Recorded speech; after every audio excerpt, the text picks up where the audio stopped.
Putting money on a Cash App card at Walgreens is very easy to do. Today I'm gonna show you how to do it. First, open the Cash App application on your smartphone. Then, tap the Money tab in the bottom left corner of the screen. After that, tap on Add Cash. Next, enter the money you want to add to your Cash App card.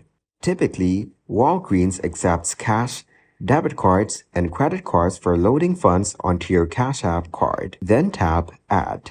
After that, select Cash Deposit. Now, tap the Show Barcode option. Then take your barcode to the cashier at Walgreens. Once you've completed the transaction at Walgreens, you can check your Cash App balance to ensure that the funds have been added successfully. If you encounter any issues or have questions about adding funds to your Cash App card at Walgreens, reach out to Cash App customer support for assistance. They can provide guidance and help resolve any issues you may have. By following these steps, you can ensure a smooth and successful experience when adding money to your Cash App card at Walgreens.